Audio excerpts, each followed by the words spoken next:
अस्सलाम वालेकुम, कैसे हैं आप लोग। आई होप आप लोग सब ठीक ठाक होंगे। और अभी जो मैं आपको ट्राउज़र बता रही हूँ ये मैं बताऊँगी विदाउट ओवरलॉक आप किस तरह से कर सकते हैं। जिन जिन फैब्रिक में आपको ओवरलॉक की नीड होगी, अगर आप इस मेथड से वो ट्राउज़र सिएंगे, ट्राउज़र या प्लाज़ो या बेल बॉटम या कुछ भी, शर्ट भी इसी मेथड से सिल सकती है, लेकिन उसमें आर्म होल पर फिर भी ओवरलॉक की नीड होती है क्योंकि वो बहुत ज़्यादा कर्व होता है।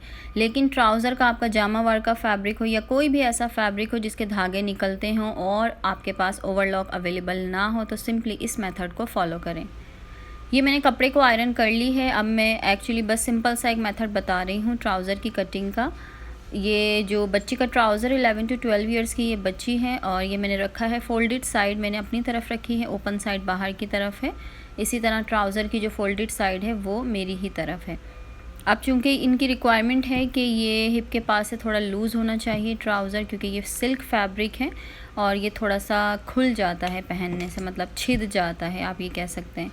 तो इस तरह से सिंपली बस मैं इसको मार्क कर लूँगी। मार्क करने के बाद सिलाई का मार्जिन हम नीचे से जो पाइंचा फोल्ड करेंगे उसका छोड़ेंगे। जितना भी करना हो आपको पता ही है, इतना 3 इंच 2 इंच जितना फ़ोल्ड करना हो। और इसके अलावा ऊपर से जो हम लास्टिक फ़ोल्ड करते हैं उसका भी मार्जिन हम ऊपर छोड़ेंगे। उसके बाद बस ये सिंपल मैंने इस तरह से कटिंग कर लिया है और ये क्रोच लेंथ अब मैं कटिंग करूँगी।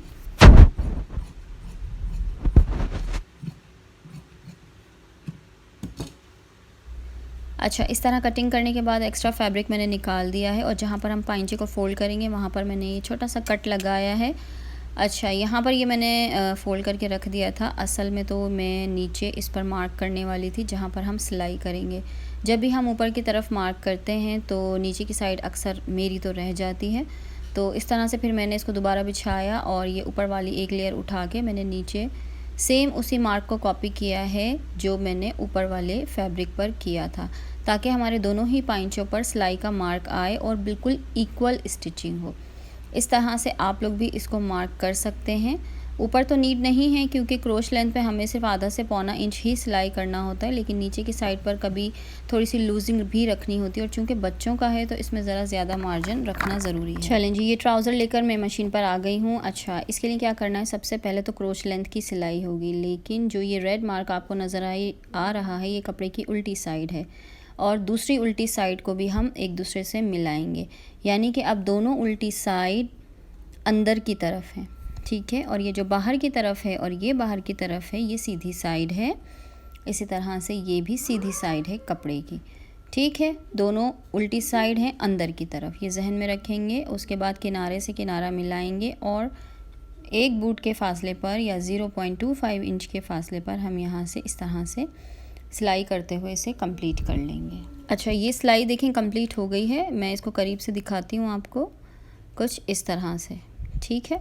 उसके बाद जो दूसरी क्रोच लेंथ है उसको भी हम इसी तरह से स्टिच करके कंप्लीट करेंगे, कुछ ऐसे आएगी। अब जब हम इसको दूसरी तरफ पलटेंगे तो ये बेसिकली हमारे ट्राउज़र की उल्टी साइड है। अब देखें यहाँ पर कोई धागे किसी किस्म के नज़र नहीं आ रहे। यहाँ पर जो भी आपका मार्जिन होगा उस पर आप स्टिच कर लेंगे, आधा इंच पौना इंच जो भी मार्जिन है उस पर हम सिलाई करके इसको ऊपर से नीचे तक उतार लेंगे। ये देखिए बिल्कुल फिनिशिंग के साथ, कोई परेशान होने की ज़रूरत नहीं है कि भाई धागे निकलेंगे या चुभेंगे या ओवरलॉक वाले नहीं हैं या शॉप नहीं है या बंद है या गर्मी है तो जाना नहीं हो रहा।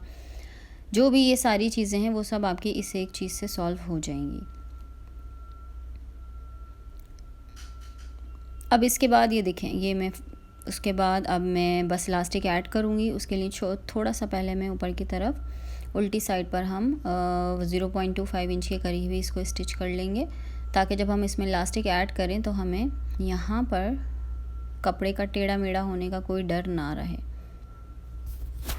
सिलाई पूरी मैंने कंप्लीट कर ली है। उसके बाद मैं इलास्टिक डाल रही हूँ। जितनी भी इलास्टिक आपको रिक्वायर्ड होगी साइज़ के अकॉर्डिंग आप लेंगे, उसको फोल्ड करेंगे और एक राउंड सा बनाकर उसे पक्का कर लेंगे दोनों किनारों को मिलाकर। इस तरह से स्टिच करने के बाद ये आपके पास प्रॉपर एक राउंड आ जाएगा। और जो हमने 0.25 इंच का ऊपर से नेफ़ा फोल्ड किया था वहाँ पर हम इलास्टिक को रखते हुए एक प्रॉपर बैलेंस करते हुए उसको हम स्टिच करेंगे। अगर यहाँ से कपड़ा बैलेंस नहीं होगा तो इलास्टिक टेढ़ी मेढ़ी डल सकती है, जिसकी वजह से कपड़ा जब ऊपर नीचे होगा तो पहनने में भी ट्राउज़र थोड़ा ऊपर नीचे होगा। इसलिए जितनी इलास्टिक है उसी हिसाब से यहाँ पर डालेंगे और जो हमने मार्जिन फ़ोल्ड किया था 0.25 इंच का, उसको आगे की तरफ रखते हुए सिलाई करेंगे। यहाँ पर आपने इलास्टिक पर सिलाई नहीं करनी, कपड़े पर ही सिलाई करनी है। अगर इलास्टिक पर सिलाई हो जाएगी तो वो स्ट्रेच नहीं होगा फिर।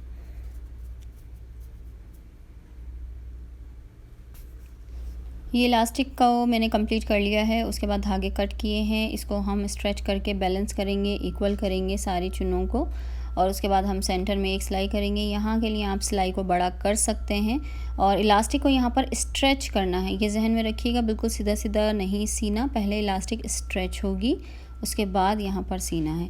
अगर आपने ये स्ट्रेच नहीं की और वैसे ही स्टिच कर ली तो ये स्ट्रेच नहीं होगी, प्लस आपको पहनने में भी नहीं आएगी ऊपर, तो स्ट्रेच ज़रूरी है। उसके बाद मैं मेजर करूँगी कि ये लेंथ मेरी कंप्लीट आ रही है या नहीं, क्योंकि जब भी ट्राउज़र में ऊपर का पार्ट कंप्लीट हो जाता है उसके बाद नीचे लेंथ मेजर करना बहुत ज़रूरी है। बेशक आपने मार्किंग की हो, बेशक आपने क्रीज़ वगैरह बनाई हो आयरन से, फिर भी मेजर करना बेहतर है। तो ये बिल्कुल इक्वल आ रहा था, तो अब मैं यहाँ पर ट्राउज़र का जो पाइंचा है उसको फ़ोल्ड कर रही हूँ। जितना मैंने मार्क किया था, जो कट किया था, उन्हीं दोनों पॉइंट्स को मिलाकर एक सिलाई के साथ मैंने ये पाइंचे को स्टिच कर लिया है।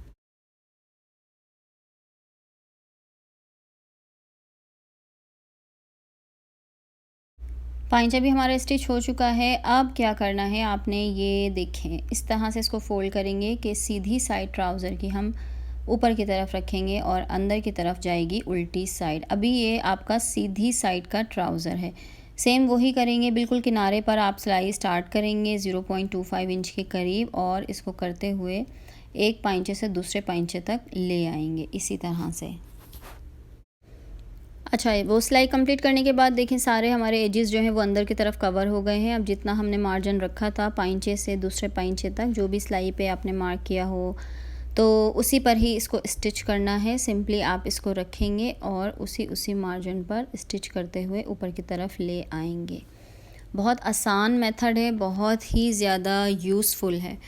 आसान भी है और यूज़फुल भी है, तो जो बिगिनर्स हैं वो तो लाजमी इसको ट्राई करें। कभी शर्ट में भी आप इसी तरह से सेम कर सकते हैं, लेकिन आर्म होल पर नहीं कर सकते। अदरवाइज़ स्लीव है, साइड फिटिंग है, वो सब आप इसी मेथड को फॉलो करते हुए कर सकते हैं कि पहले आप उसको सीधा स्टिच करें और फिर उसके बाद उल्टा स्टिच कर दें। ये मैंने सिलाई कंप्लीट कर ली है ट्राउज़र की। अब आप देखें ये थोड़ा सा मैंने एक्स्ट्रा मार्जिन रखा है क्योंकि सिल्क का ट्राउज़र है तो ये इसके फटने का ज़रा डर ज़्यादा होता है। और ये हमारी साइड की सिलाई है, इसमें बिल्कुल कोई धागे नहीं निकले हुए, बहुत फिनिशिंग के साथ ही आती है, किसी किस्म की ओवरलॉक की नीड नहीं है। So I hope you like this method. If yes तो लाइक एंड सब्सक्राइब कर लीजिएगा। Thank you and thank you so much for watching this video. Take care. अल्लाह हाफिज़।